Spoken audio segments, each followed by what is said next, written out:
Well, ladies and gentlemen, I think it's time for me to introduce, I have the honor, the distinct honor and privilege of introducing to you my wife, Lady Washington.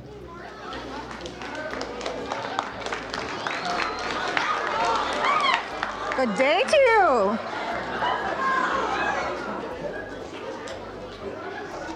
I have noticed that you children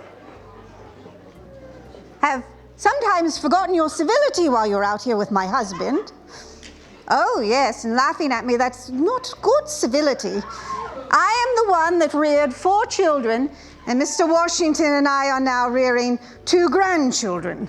So I have to say, the keeper of one's civilities and how one behaves themselves in public.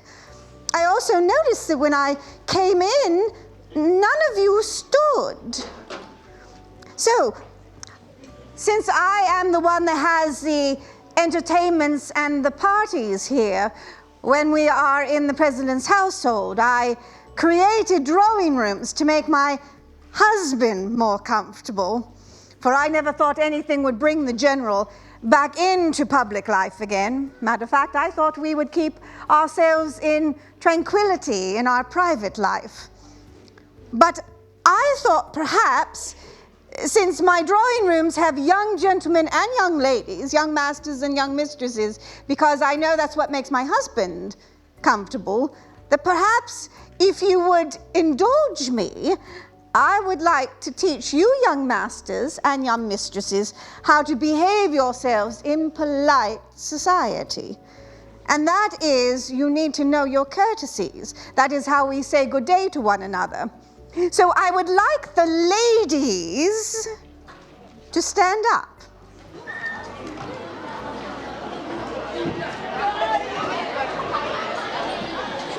Quietly, quietly. We stand up with our bodies and not our mouths. Very good. Now, ladies, we have to be quiet for you to get instruction. Much like you do with your dancing master, you must be quiet to get instruction. So, ladies, your feet. Your heels should be together. Your toes should be pointed out. Then, ladies, mouth should be closed because you are going to look demure. Your hands placed nicely in front of you. Not tight, but very nice and round. And then you will sink at the knees, lowering your eyes as you do, and then come right back up. So, ladies, let's all do it together. Mr. Washington, if you will do the honors of watching and making sure the ladies are closing their eyes. So, ladies, sink to the knees, heads erect. Sink to the knees, lies lowered. And the eyes come back up as you come up. However they do, my dear. Quite well. Good, Quite well, good, Lady good. Washington. Ladies, you may take your ease. No, for the gentleman.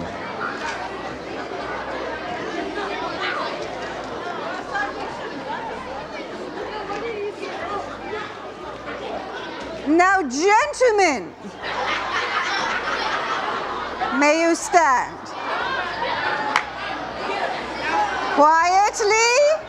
Quietly so you can gain instruction.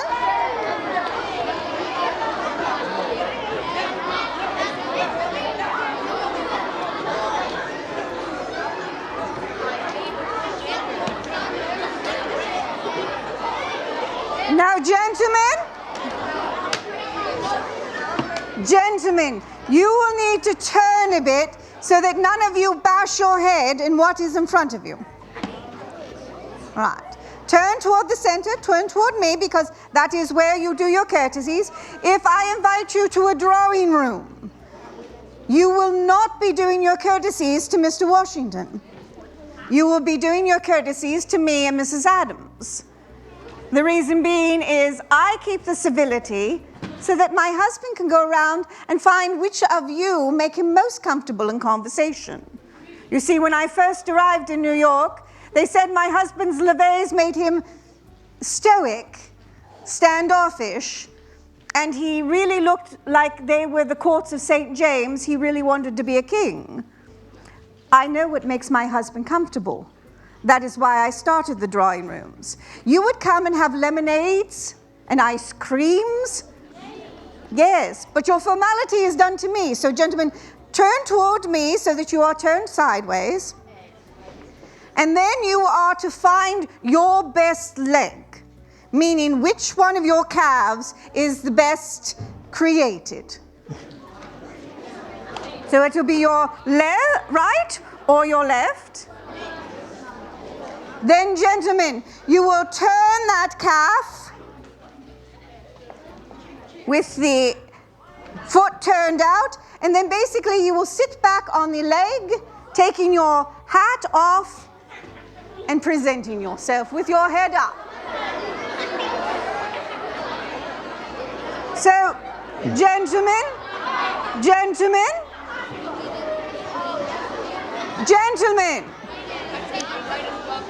I shall not say it a third time. Gentlemen, you will have fencing masters and dancing masters. So it will be 1, your hat. 2, you take your hat off. 3, you sit. 4, 5, taking your hat out. 6, 7, 8. All right, so it's again, gentlemen. 1, 2, 3, 4, 5, 6, 7, and 8. Wonderful. Gentlemen, you may sit. Now, not only, gentlemen and ladies, would you have to use this in my drawing rooms to show that you are in polite society, but Mr. Washington and I have a great wedding that is coming up. Oh no, don't worry, Mr. Washington and I have been married since 1759. It is my granddaughter who is getting married to Thomas Law. So not only do you need to know your civilities to be brought into polite society, but you will need to know how to dance. How many of you dance?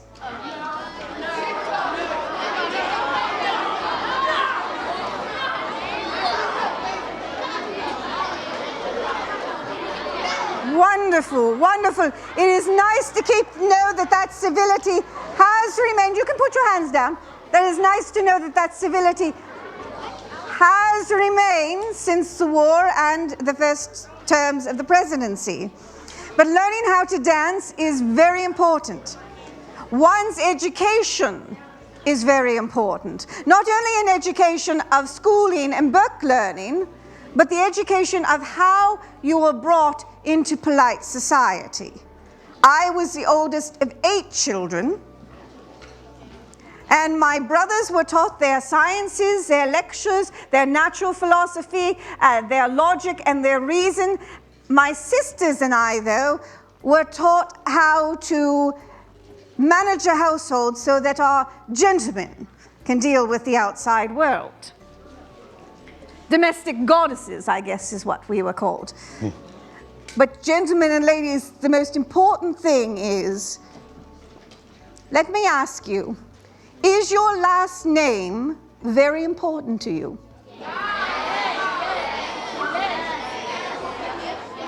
That is why civility is so very important, because your last name is how you present yourself in society. So when you do your courtesies, when you say, "Good day, Mr. and Mrs. Washington," or when we leave you, you say, "Your most humble servant," and I will respond to you, "I am yours." For that is the way that you present yourself in society, so that your last name will come with great respect So, what is your last name? Right here, right in front of me. Yes. Your last name?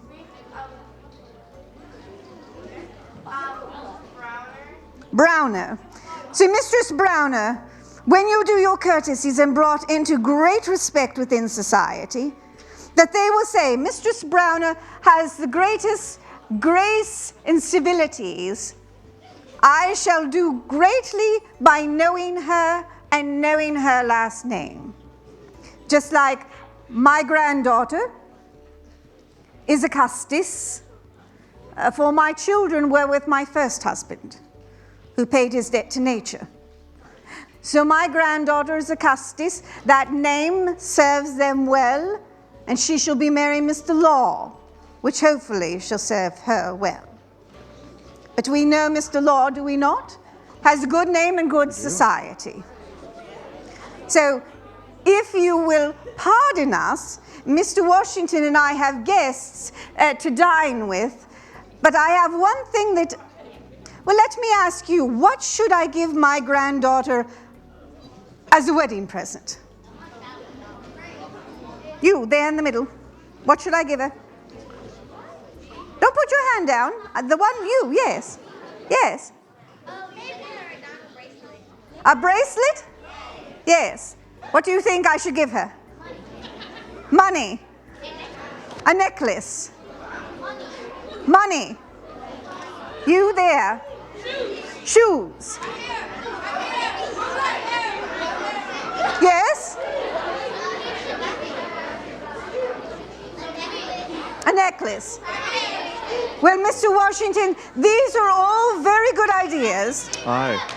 Necklaces, bracelets, money, shoes. But I have been thinking all night. I just was hoping you would... I was just hoping you would help me. I've been thinking all night that a woman is going into a new family and having to set up a new household. So I was thinking that I would give Eliza Ona for a wedding present. My slave, Ona, as a wedding present. So, will you go and speak to our company? I must speak to Ona before I come in with the company. Lady Washington. Your servant, dear. Ona, I have these mitts for you. I want you to wear them for Eliza's wedding. Oh, thank you, madam. You will manage them well until the day, and make sure that Nellie has the new gown. The hem needs to be mended before. Yes, miss. I am to attend to those at supper. I will have you attend to us this evening. Yes, ma'am.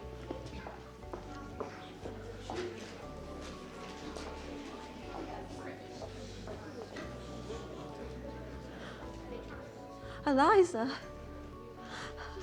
I thought I was going to be given to Nellie.